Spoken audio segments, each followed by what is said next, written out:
Hey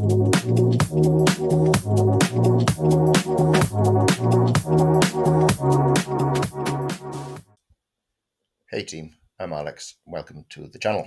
So, quick recap from the previous episode. I'd spent a fair bit of time getting everything painted and wrapped up and bagged up in readiness.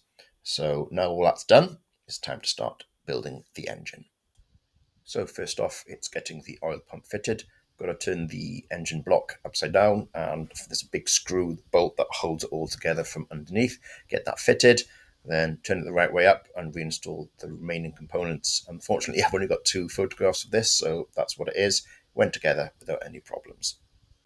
Next up was refitting the crankshaft. So we started that job with fitting new main bearings with a bearing adapter. That went in without a fight, no problems at all.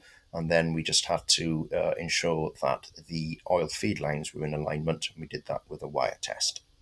There we go, that bearing's in sweet as, and I just put a wire through it from this side just to confirm the oil feed holes align, which they do. So gave everything a coat of assembly grease, refitted new thrust washers, which were a real pain because they're quite fiddly because they're in 2 halves and they keep falling out.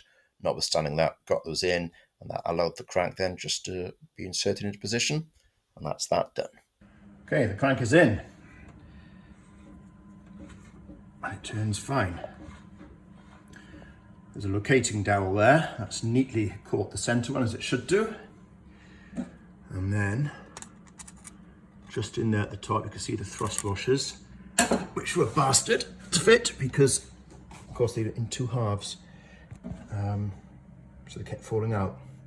But if you look carefully, you can just see the top tang of the top half there, which is in the right place. So that's all good. Everything is home nicely. So progress. That's good. That is good. Finally then fitted the crankshaft end cap. It needed 1/10 thou of shimming to give it some end float. That was all fine. It spins nice and freely. All done.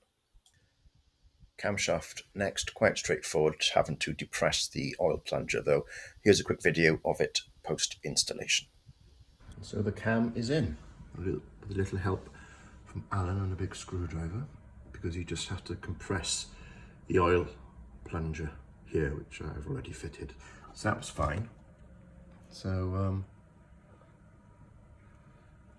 it goes on lovely, and you can see the oil pump work.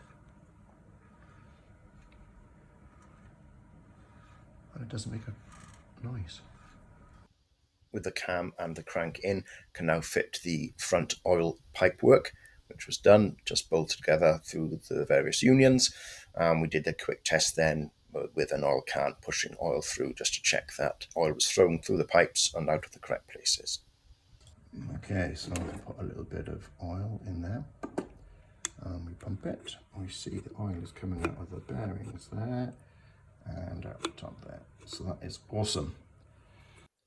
So we now fit the crankshaft gear and get that meshed with the camshaft gear such that the timing will be correct, and each of those 2 gears are marked with a little 0, and we've got to get the teeth lined up, and then you're done. Dead simple. There we go. What's going on now off the crank, and you can see how it's driving the cam and the oil pump. And then here. Perfect. Brilliant. Then you get to fit the governor weights on the crankshaft gear and the arm, and that's pretty much the bottom half of the engine done. Okay, moving a bit higher up the engine now, we get the fuel lifter sleeves fitted, and they're held in place from the front of the engine with a set screw. And with that done, you fit the lifters themselves and then the fuel pump housing with the gasket underneath. Next up is fitting the fuel pumps. When I disassembled them from the engine, the mechanisms were really stiff. So I gave them a good soak, complete immersion in diesel for a couple of days, and a blast through with parts cleaner. Then the mechanisms were very, very free to move, which was good.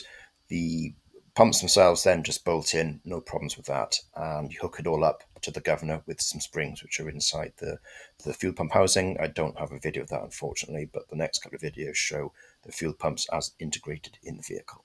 Well, thanks for all the suggestions. I've given it a good old clean, with a parts cleaner actually, just blasted it through. through the racks as suggested. That is, I think, how they should be moving. And if I just pull on the speeder spring and the governor, go that way, put on the spring, and it come out. That's wonderful.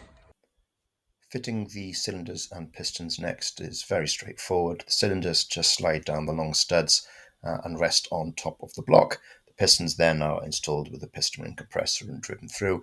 The only thing you've got to just be sure of is to get the piston orientation correct. There is a side that has to face the camshaft because that has something to do with the positions of the combustion chambers.